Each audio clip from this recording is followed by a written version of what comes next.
ke slide berikutnya. Yang tadi pertanyaan-pertanyaan, mudah-mudahan nanti kita cari data secara bisa mendapatkan pencerahan. Ya, masih banyak data sejarah kehidupan Israel yang patut kita gali. Sekarang kita maju lagi ke kalau tadi tentang benda. Ya. Nah, sekarang tentang kultusnya, ya, atau ritus. Ya, tadi tentang pertama tentang sistem keimaman, lahirnya, berdirinya, terus sarana ibadahnya, yaitu gedung-gedung atau alat-alat yang dipakai yang besar-besar. Nah, sekarang soal kultusnya, kultus agamawinya atau ritus, ya, peribadatannya. Nah, yang paling penting pertama kita di sini mau tekankan tentang puasa, sunat, ya, sunat. Yang puasa ini saya pikir tidak sangat relevan sih, ya. Tapi kita singgung sepintas saja. Sunat dulu. Sunat, ya. Salah satu buku terjemahan bahasa Indonesia pakai istilah yang sering dipakai orang-orang Islam, ya. Namanya kitanan, ya. Sunat itu adalah kitanan. Jadi sunat itu pertama diberikan kepada Abraham, ya. Jadi anak cucu Abraham akan menjalani sunat, dan sunat kemudian masuk di dalam kultus Yudaisme, ritus Yudaisme, yaitu anak laki-laki yang dilahirkan akan disunat pada hari ke-8 sampai zaman PB, ya, sebagian besar orang Yahudi tetap melakukannya, ya, disunat pada hari ke-8. Nah, ada suku-suku bangsa di sekitar timur, di sekitar orang-orang Israel itu mereka juga menjalankan sunat, tapi berbeda sunatnya, ya. Sunat yang dilakukan pada orang dewasa, ya, di mana kebanyakan sunat dalam arti dilakukan terhadap orang dewasa itu untuk menunjukkan bahwa dia sudah dewasa, sudah bisa mandiri, berperang dan seterusnya, ya, minimal dewasa secara jasmani sebagai seorang pria, ya, jangan menjalankan sunat. Sementara dalam Yudaisme sunat adalah menjadi awalnya inisiasi, ya. Nah, sunat ini nanti dalam perjanjian baru atau dalam kehidupan gereja, sunat ini setara dengan baptis, ya. Sunat setara dengan baptis atau bisa disejajarkan dengan baptis. Jadi bagaimana menjadi bagian dari anggota gereja, ya, atau orang-orang Kristen zaman perjanjian baru itu melalui baptisan kudus. Bagaimana menjadi anggota dari Yudaisme, yaitu melalui sunat. Nah, ini secara lebih jelas itu terlihat terhadap bangsa-bangsa lain yang mau melakukan proselit, maka yang pria menjalankan sunat. Nah, yang puasa kita tidak usah bahas khusus, ya, karena puasa sebenarnya masuk dalam berbagai-bagai upacara-upacara. Ketiga itu sabat, sini, ya, sabat. Sabat yaitu hari ke-7, ya, hari ke-7 dalam tradisi orang Yahudi itu jatuh pada hari Sabtu. Oleh karena mereka berhitungnya adalah minggu yang menjadi hari pertama, ya, Senin hari kedua, Selasa hari ketiga, Rabu hari keempat, Kamis hari kelima, terus Jumat hari ke-6 dan Sabtu hari ke-7, ya. Kalau orang Kristen memaknainya berbeda, ya, hari Minggu, bukan soal sabatnya sebenarnya, ya, soal kebangkitan Kristus, ya. Tapi orang-orang Israel punya tradisi yaitu sabat pada hari ke-7. Apa pentingnya sabat? Ya, dikatakan sabat itu juga unik, ya. Bangsa-bangsa lain di sekitar orang-orang Yahudi tidak punya tradisi sabat, ya. Jadi sabat itu paling awal dia punya arti berhenti dari bekerja sehari-hari, ya, berhenti dari bercocok tanam dan pekerjaan-pekerjaan lain, menggembalakan dan lain-lain, ya. Dan selain berhenti bekerja, yaitu mereka menjalankan ibadah. Ya itulah Sabat. Jadi Sabat ini yang setiap minggu dilakukan sekali dan jatuhnya hari Sabtu. Tapi hari Sabtu di sini harus dimaknai sebagai hari ke-7, ya, bukan hari ke-6. Karena sistem berpikir kita Senin, Selasa sampai Minggu, ya. Sistem berpikir orang Yahudi waktu itu tidak seperti itu. Nah, orang-orang yang masih mewarisi Sabat, yang paling jelas itu adalah di kalangan Kristen apa? Yang masih mewarisi Sabat, apa Ibu masih ingat? Di dalam kalangan Kristen,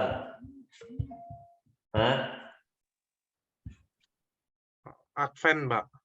Ya, betul. Ya, Advent.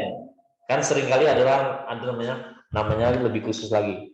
Gereja Masehi Advent hari ke-7. Gitu kan? Gereja Masehi Advent hari ke-7. Jelas sekali di situ mereka sebut hari ke-7. Dan itu maksudnya hari Sabtu. Dan kalau Bapak Ibu pernah, ya, di banyak tempat di Indonesia kan ada ya, gereja Advent dan juga rumah sakit Advent. Di Bandung ada, Sumatera Utara saya dengar ada, Jawa Timur, Surabaya rasanya ada ya, rumah sakit Advent. Kalau Bapak Ibu pergi ke rumah sakit Advent ya pada hari Sabtu, itu sepi, sunyi gitu loh. Yang kerja dikit, dokternya banyak yang libur, susternya juga banyak yang libur, bahkan ada ibadahnya di dalam rumah sakitnya. Karena itu rumah sakit, ya ibadah selesai mereka melanjutkan lagi pelayanan-pelayanan kesehatan yang sederhana-sederhana. Ya. Malah hari Minggunya kelihatannya yang datang bekerja lebih komplit dibanding hari Sabtu. Ya. Nah itu Advent. Jadi Sabat, mereka menjalankan Sabat, berhenti dari bekerja, dan mengkhususkan hari itu untuk beribadah. Ya. Tapi belakangan hari kita tahu bahwa dalam Perjanjian Baru ini banyak sekali menjadi silang sengketa di zamannya Yesus hidup. Ya, Yesus dijebak soal urusan-urusan Sabat. Ya, Yesus dicari kesalahan-kesalahannya oleh karena dianggap melanggar Sabat. Padahal itu adalah pemaknaan Sabat yang salah kaprah. Ya, pemaknaan yang harafiah yang sementara orang Yahudi sendiri juga tidak melakukan seperti itu. Ya, cuman Yesus karena mau dicari aja kesalahan-kesalahannya supaya bisa dipersalahkan, yaitu dianggap melanggar hari Sabat. Ya, hakikat hari Sabat ya memang berhenti dari bekerja lalu beribadah. Tapi ada hal-hal di mana pekerjaan-pekerjaan tertentu, ya Yesus ambil contoh, masa kambing kalian jatuh dalam lubang pada hari Sabat, masa ditolong, masa tunggu dulu Sabat lewat besok keburu mati gitu loh, nah, keburu mati. Toh orang-orang Yahudi tahu kalau pada hari Sabat ada ternak mereka jatuh ke dalam lubang, ya hari itu juga pasti ditolong, dikeluarkan dari lubang. Tapi dan itu juga tidak harus dimaknai dengan ya, kalau gitu kerja dong, enggak, ya, enggak juga. Toh hati mereka tetap tidak mau bekerja, tapi karena itu terpaksa harus dilakukan, ya. Kalau ditunda sampai lewat hari Sabat, halnya sudah berbeda. Ya. Nah, ini pemaknaan yang kadang-kadang salah. Nah, pemaknaan yang betul-betul salah pada hari Sabat dalam Perjanjian Lama adalah seringkali dicelah di zamannya nabi-nabi. Pada hari Sabat pun pintu gerbang dibuka. Ya. Pada hari Sabat pun kalian mengizinkan orang-orang bangsa-bangsa asing datang di pintu gerbang. Jadi mereka datang ke pintu gerbang, melewati pintu gerbang di situ untuk berjualan, berdagang, membawa hasilnya dijual di situ. Jadi pemahamannya adalah bahwa pintu gerbang ditutup karena berhenti segala aktivitas pekerjaan di hari Sabat. Cuma masih sering dilakukan sehingga dicela oleh nabi-nabi. Terus lagi Paskah, ya. Paskah. Nah, Paskah berawal dari orang Israel malaikat maut melewati rumah-rumah yang diberikan tanda darah. Ya. Rumah yang dilewati oleh malaikat, maka rumah itu selamat. Rumah yang dimasuki oleh malaikat justru dalam rumah itu ada celaka, ada hewan yang mati, ada anaknya yang mati, ya, kematian anak sulung, ya. Nah, kematian anak sulung itu menyertai kemudian dengan Paskah, ya. Seiring kejadian itu, kematian anak sulung dan Paskah. Justru rumah yang dilewati malaikat, maka di dalam rumah itu tidak ada kematian. Rumah yang dimasuki oleh malaikat, rumah itu ada kematian. Dan seterusnya dalam kehidupan agama orang Yahudi ini dirayakan sebagai Paskah. Ya, Paskah. Orang Yahudi mengenang Tuhan mengutus malaikatnya melakukan pembunuhan, ya, di rumah-rumah yang tidak diberikan tanda darah. Jadi dirayakan ini. Terus hari raya Purim, ya. Sebenarnya hari raya Purim ini kita bisa tempatkan terakhir, ya. Tahun Sabat dan Yobel itu dulu kita bahas mestinya, ya. Sabat dan Yobel, ya. Nah, tahun Sabat, ya, tahun Sabat artinya tahun yang berhenti bekerja itu kalau yang Sabat biasa seminggu sekali, maka yang berhenti bekerja adalah orang, manusianya. Sementara tahun Sabat yang berhenti bekerja, dalam tanda petik berhenti bekerja, adalah tanahnya, ya, tanahnya dibiarkan menjalani Sabat, ya, tanahnya tidak ditanamin, tidak diolah, ya, tidak juga diberi pupuk dan lain-lain. Jadi tanahnya dibiarkan saja dan dikatakan apa saja yang tumbuh, berarti itu sembarangan apapun bisa tumbuh, baik dari tanaman yang lama maupun rumput liar dan lain-lain, dibiarkan aja. Apa yang tumbuh dari situ ya itu juga menjadi makanan. Tapi sebelum Sabat tentu mereka sudah melakukan persediaan sebelum tahun Sabat, ya, sudah ada persediaan tahun Sabat, ya. Kalau tadi hari Sabat seminggu sekali, tahun Sabat ini 7 tahun sekali. Memberikan istirahat kepada tanah, ya. Kalau hari Sabat memberikan istirahat pada manusianya. Terus tahun Yobel. Tahun Yobel maksudnya apa? Silakan Bapak Ibu. Tahun kemenangan, Pak. Apa? Tahun pembebasan. Tahun kemenangan tadi disebut, terus tahun pembebasan. Coba lebih detail lagi dijelaskan. Tahun pembebasan, Pak. Misalnya kalau sebelum itu ada yang jadi budak atau apa pada tahun Yobel itu mereka dibebaskan, Pak. Ya. Statusnya. Oke. Berapa lama itu? Apa enggak tahun ke-7 juga, Pak? Berapa lama baru bebas?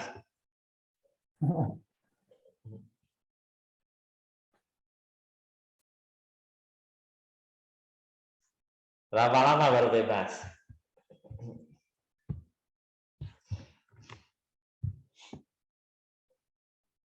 Tujuh 70 tahun ya. Enggak sampai 70 tahun. Terlalu lama. 7 kali 7. 7 kali 7, betul lah. 7 kali, ya. Ya. 7 kali 7, Pak. Betul. 7 kali 7.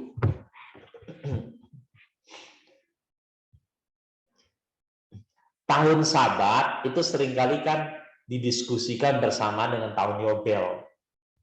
Kalau tahun Sabatnya sudah berlangsung 7 kali, itu baru tiba tahun Yobel. Tahun 50, Pak. Ya, jadinya ke-50. Kan Sabatnya itu 7 tahun sekali. 7 kali itu berlangsung berputar sampai di tahun Yobel ke-50. Itu biasanya kan Pak. Ya. Sorry.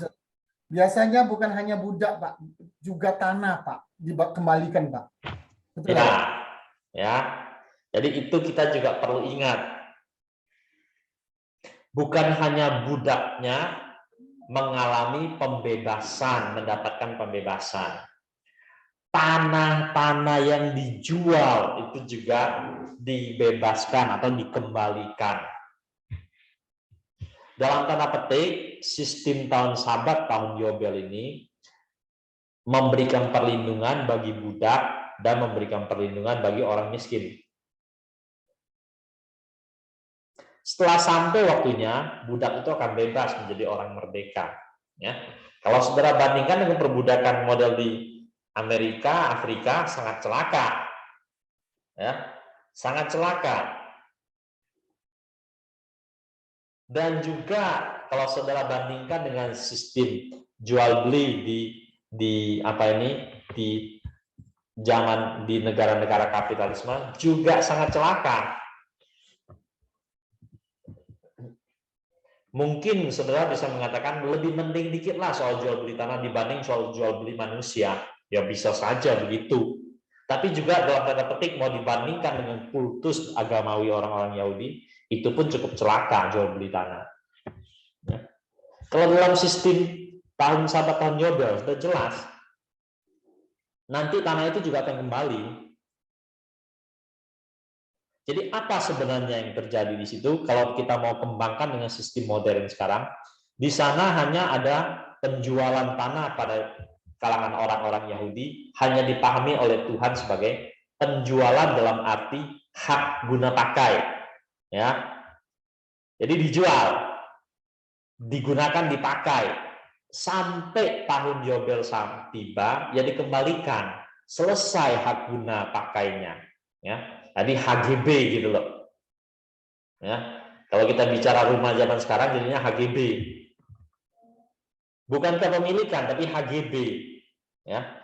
Itu dalam tanda petik lebih manusiawi. Dan Bapak Ibu tahu sistem seperti ini berlaku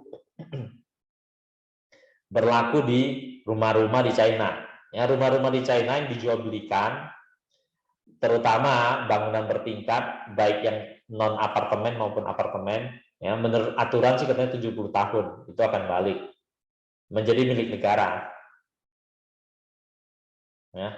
Jadi kita beli apartemen atau kita beli rumah di China itu, ya pakainya cuma 70 tahun, setelah itu akan balik. Ya. Balik menjadi milik negara. Kalau nanti udah 70 tahun sampai, kalau kita masih hidup, mau lagi pakai situ, harus beli lagi, keluarkan uang lagi. Ya, jadi tidak ada penjualan yang tetap, penjualan yang abadi di situ. Ya. Dalam tanda petik ini bisa disejajarkan dengan model kultus agamawi di tahun Sabat dan tahun Yobel. Ya. Jadi cenderung hak guna. Ya. Kalau pada bangunan, hak guna bangunan. Ya. Nah, ini mengatur seluruh sistem ekonomi dan seluruh sistem sosial orang-orang Yahudi. Dalam kondisi seperti ini sebenarnya ini kemiskinan akan teratasi dengan tibanya Sabat, tibanya Yobel. Ya. Jadi sebenarnya ini satu sistem yang luar biasa. Ya. Satu sistem yang luar biasa. Saya tidak tahu lagi bagaimana nanti kita mau menerapkannya dalam zaman sekarang, susah ini. Ya. Zaman sekarang bagaimana kita mau menerapkannya? Ya, karena sekarang kita sudah bukan sistem kerajaan, dan sistem negara, dan negara-negara dunia diperhadapkan pada dua pilihan, mau menganut kapitalisme atau menganut sosialisme, gitu. Ya. Ataupun variasi-variasi di antara kapitalisme maupun sosialisme. Tapi orang Israel punya sistemnya, ya diatur dalam sistem keimaman Yudaisme. Ya. Soal tahun Sabat, soal tahun Yobel, ini pun menarik. Terus maju lagi dikit, ya. Purim, ya, hari raya Purim. Hari raya Purim ini harus tempatkan terakhir karena dalam sejarah orang Yahudi mungkin hari raya Purim ini adalah yang terbaru dan terakhir. Ya. Jadi hari raya Purim itu baru mulai muncul pada zamannya Ratu Esther. Orang Israel berada di media Persia, ya, Persia Media. Dan zamannya raja nama Ahasweros. Zaman Raja Ahasweros, orang-orang Yahudi mau dibinasakan oleh seorang namanya Haman. Lalu Esther bertindak, Mordekai bertindak, Tuhan juga bertindak. Akhirnya orang Israel dibebaskan dari usaha pembunuhan itu. Dan sebagai kemenangan mereka atas musuhnya yaitu Haman, mereka merayakan dengan hari raya Purim. Dalam sejarahnya hari raya Purim ini diselenggarakan, yaitu orang-orang Israel makan semacam kue kering, ya katanya segitiga modelnya. Terus segitiga itu namanya adalah disebut kue telinga Haman. Ya, telinga Haman. Jadi Haman yang berencana membinasakan orang-orang Israel, tapi kemudian mereka sekeluarga dan orang-orang yang berkelompok dengan mereka yang binasa. Dan ini dirayakan seterusnya sebagai hari raya Purim, mulai pada zamannya Ratu Esther. Ya. Nah, ini kultus keagamaan orang-orang Yahudi yang saya pikir kita perlu ketahui. Nah, bersamaan dengan berbagai hari raya itu, orang Israel masih punya banyak hari raya lain. Juga mereka seringkali juga mengadakan puasa. Yang lain-lain kita belum sebut, misalnya pondok daun, ya, hari raya roti tidak beragi, ya, makan roti tapi rotinya tidak boleh ada ragi. Hari raya pondok daun, mereka tinggal di dalam pondok-pondok yang terbuat dari daun untuk mengenang masa pengembaraan mereka dan lain-lain. Ya, tapi yang penting-penting disebutkan di sini kita: Sabat, Paskah, tahun Yobel, tahun Sabat, Purim. Ya, dan dalam ibadah-ibadah orang Yahudi kadang-kadang juga disertai dengan puasa. Ya, dan juga disertai dengan makan-makan bersama. Oke, kultus agama sampai sini dulu. Silakan kalau ada hal-hal mau didiskusikan. Pak, praktek tahun Yobel itu apakah masih dilakukan di Israel ya Pak sampai sekarang Pak? Ya, ini. Ayo, Bapak Ibu sekalian, gimana sekarang di kalangan orang Yahudi? Apakah mereka masih melakukan? Ya. Yobel ini kan masih atau ya make sense ya Pak. Karena tanah itu dibalikkan ke pemiliknya Pak. Kalau di China kan yang tempat tinggal itu ya 70 tahun, kalau pengusaha tempat usaha itu kan 30 tahun atau 40 tahun saya lupa. 30 tahun kalau tidak salah kalau tempat usaha. Itu kan dibalikkan ke negara, Pak. Kalau Israel masih dibalikkan ke pemiliknya, ke orangnya, ke rakyatnya itu. Itu masih ya, ke orangnya, jauh lebih bagus, Pak. Ya. Rakyatnya.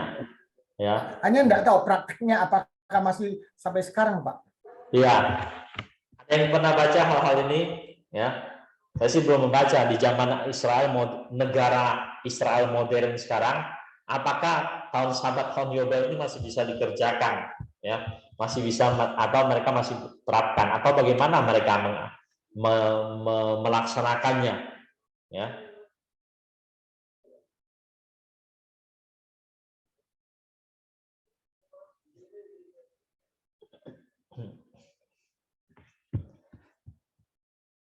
Sepanjang yang saya tahu, yang saya baca-baca, orang-orang Yahudi katanya tidak terlalu pusing lagi dengan tahun Sabat, tahun Yobel ini. Ya, barangkali dianggap tidak relevan dengan perkembangan zaman atau gimana. Justru kalau saya lihat, yang masih banyak sampai hari ini membicarakan tahun Sabat, tahun Yobel itu orang-orang Kristen. Ya, padahal kan sistem kita tidak sebagian kecil doang yang masih memegang pada keimaman itu. Ya, atau Taurat, tapi sebagian besar berbeda gitu. Tapi justru orang Kristen yang banyak bicara tentang tahun Sabat, tahun Yobel, yang sering langsung aplikasikan adalah tahun pembebasan. Ya. Terus tahun pembebasan dipandang sebagai tahun pembebasan dari hidup lama, dari dosa dan seterusnya. Ya. Nah, sementara di kalangan orang Yahudi tidak kedengaran lagi, ya, tidak kedengaran lagi tentang soal tahun Sabat, tahun Yobel. Ya. Dari literatur yang saya baca pun berkaitan dengan agama-agama orang Yahudi, tidak muncul lagi nih. Ya. Banyak hari raya lain masih muncul, tapi tahun Sabat, tahun Yobel ini tidak ada catatannya. Ada satu buku bahasa Inggris lumayan bagus, Bapak Ibu bisa lihat nih, namanya warna kuning ya bahasa Inggris, Judaism, ya, for Dummies. Atau buku-buku lain yang berkenaan dengan Yudaisme. Kalau Ibu bisa cari, itu baca, pelajari. Ya. Tapi dalamnya saya tidak temu lagi tentang tahun Sabat dan tahun Yobel. Hari Sabatnya masih ada, ya, itu pasti. Tapi tahun Sabatnya tidak lagi disinggung di situ. Apalagi tahun Yobel.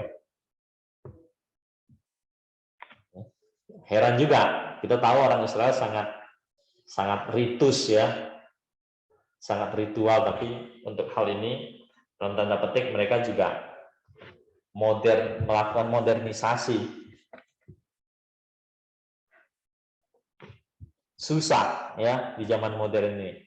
Apalagi nanti mereka harus berhadapan dengan hukum dari berbagai-bagai negara di mana orang-orang Israel pergi mengembara.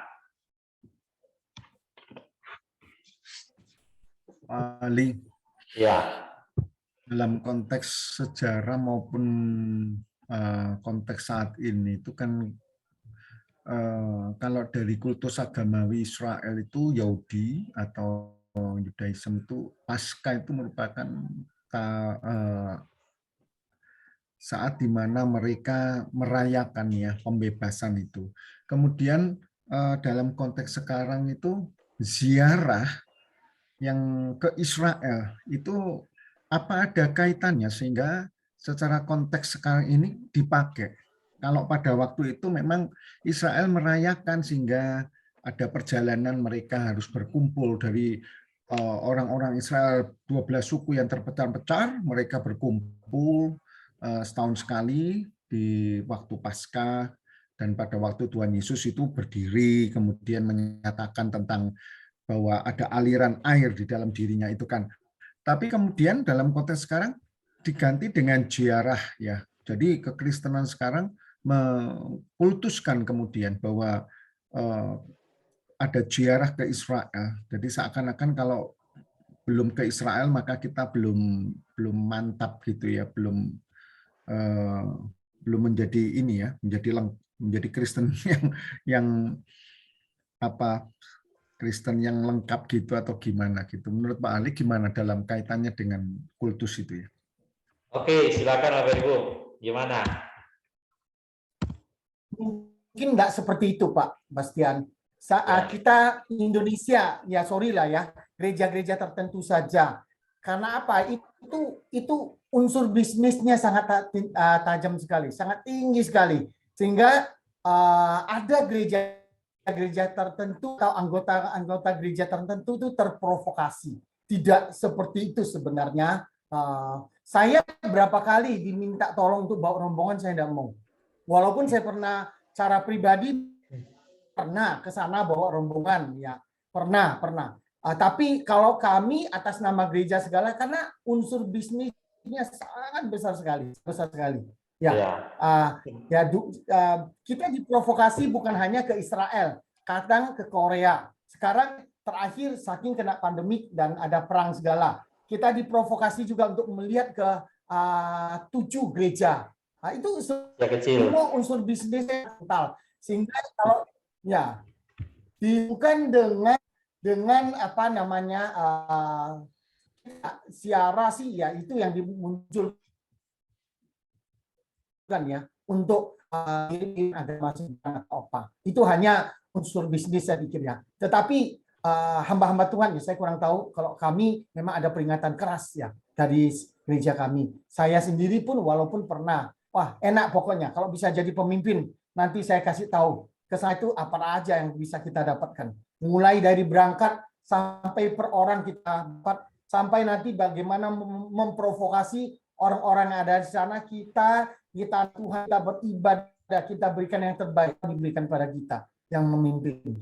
Wah, luar biasa. Hati-hati ya. Kalau saya bilang itu banyak unsur bisnisnya. Pengalaman saya loh ya. Walaupun saya katakan harus hati-hati. Itu banyak.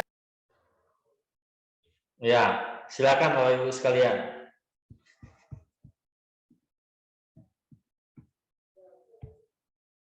Gereja-gereja zaman sekarang diperhadapkan dengan Holy Land Tour. Ya. Programnya itu adalah Holy Land Tour. Istilahnya kan begitu. Ya. Istilah yang umum Holy Land Tour. Ya, istilah yang lain macam-macam. Ada yang agak kerohanian, ada yang ke bisnis-bisnisan, ya. Tapi istilah yang agak netral, yang agak umum, saya suka lihat brosur yang orang buat tuh Holy Land Tour. Agen travel menyelenggarakan Holy Land Tour. Terus ada promo di kertasnya itu. 20 orang gratis 1. Ya, ada begitu.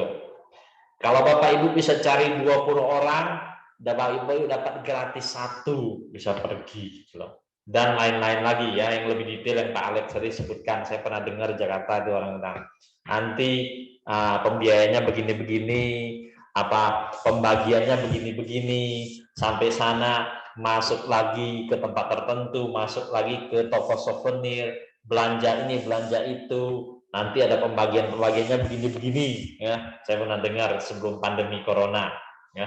Bahkan orang-orang itu bilang nanti saya atur ya dengan agentur saya sering dipakai setahun bisa sekali gitu bilang. Nanti saya atur juga supaya Bapak juga bisa pergi mimpin rombongan dan seterusnya macam-macam gitu ya. Pulang nanti mereka pulang bawa anggur kana 1 botol kecil dan lain-lain lagi, ada apa macam-macam lah ya. Ya, jadi lebih bagus kita pahaminya sebagai Holy Land Tour ya. Unsur bisnisnya lebih kental. Dalam tanda petik zaman sekarang umroh juga begitu. Ya. Kurang lebih seperti itu. Apa yang kita mau cari gitu. Ya. Sebagian besar orang nggak setuju kok dengan Holy Land Tour itu. Tapi dalam arti tertentu secara sejarah, saya pikir masih ada berharga ya. Saudara Bapak Ibu punya kesempatan berkunjung ke sana, melihat langsung situs-situs itu dan lain sebagainya, ya ada artinya dalam arti nilai historisnya. Tapi lebih jauh dari itu jangan, ya. Lebih dari jauh itu nanti bahaya, ya. Yang lebih parah nanti orang sudah sampai sana maunya dibaptis di Sungai Yordan, ya. Baptis di gerejanya dibilang kurang mantep gitu loh. Baptis di Sungai Yordan ini baru mantap, mengikuti tradisi kejadian yang dialami oleh Tuhan Yesus dari dibaptis oleh Yohanes Baptis di Sungai Yordan. Lebih mantap baptis sana. Nah, repot sudah itu. Ya, lama-lama air Sungai Yordan juga menjadi mirip air Zam-Zam jadinya. Repot. Ya, hati-hati di situ. Kotor Pak airnya Pak. Airnya sudah kotor, banyak binatangnya. Lalu itu dijadikan kayak air Zam-Zam Pak, jualan jirigen-jirigen. Banyak yang bawa airnya dari sana. Bawa pulang untuk apa? Air Sungai Yordan bawa pulang apakah direbus untuk diminum? Kurang tahu Pak. Padahal sungainya juga kecil Pak, tempatnya juga kecil Pak. Atau air Sungai Yordan bawa pulang untuk sirami ke kaki orang-orang tua yang sakit rematik supaya rematiknya sembuh. Lama-lama jadi jimat. Ya, repot. Dalam arti historis menurut saya masih berharga. Ya, kalau Bapak Ibu pengen pergi sana, lebih bagus ya sebelum pergi harus dipelajari dulu tujuannya sana. Tempat-tempat tujuan itu dipelajari dulu sejarahnya sampai sana jadi bisa menjelaskan, sudah bisa memahamin. Jangan pergi sana baru belajar, ya sebelum pergi belajarin dulu. Jadi bisa sampai sana betul-betul langsung memaknai, melihat, ya, atau menjelaskan pada orang-orang yang serombongan. Betul Pak. Tapi sebagian besar tidak perlu menurut saya. Apalagi orang-orang Kristen dihimbau untuk ke sana, tidak perlu. Ya. Masih banyak tempat-tempat bagus juga kok yang layak dikunjungi di Indonesia sendiri juga banyak. Ya. Masih banyak pilihan kok, tidak harus segera ke Yerusalem. Ya. Saudara mungkin juga bisa pergi pilih tempat lain, China, ke Eropa, ke Australia, Kutub Utara, Kutub Selatan. Mungkin banyak pelajaran berharga tentang hidup sih Pak. Ya. Juga ada nilai-nilai sejarahnya. Ya. Perkembangan haji ke umrohnya menurut saya ya agak memprihatinkan, bukan menggembirakan. Ya. Orang Kristen merintisnya dengan Holy Land Tour. Ini juga hal yang tidak terlalu menggembirakan.